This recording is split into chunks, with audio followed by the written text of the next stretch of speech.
fibrous dysplasia a rare bone disorder in which the normal bone is replaced by abnormal fibrous connective tissue?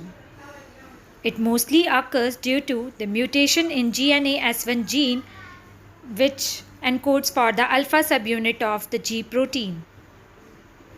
Dysplasia usually affects single bone and more than two bones, and it is also associated with the skin pigmentations, and along with it the endocrine disturbances are also seen. The G protein receptors are present on the cell membrane having the alpha subunits which encodes for the GNAS1 gene. GNAS1 gene is usually associated with the intrinsic GTPase activity.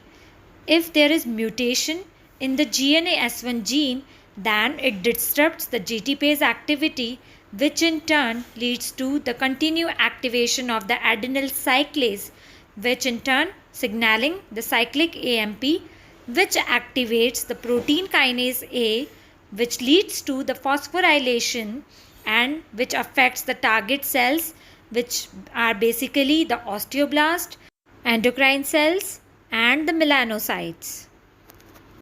In early embryonic development, affect the pluripotent stem cells, and it can be either affecting the osteoblast or the melanocytes, or it can be the endocrine cells. If these cells are affected, then it leads to the polystotic fibrous dysplasia, or it also called as McCune-Albright syndrome. In late embryonic development, mutation occurs, then it only affects the precursor cells, and if it is osteoprogenitor cells, then it leads to monostotic fibrous dysplasia.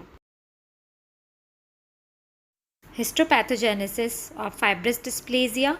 The irregular trabeculae shows the Chinese ladder pattern.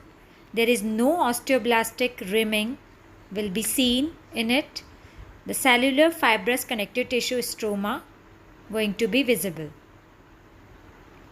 In this, the lesional tissue always merges with the adjacent normal bone.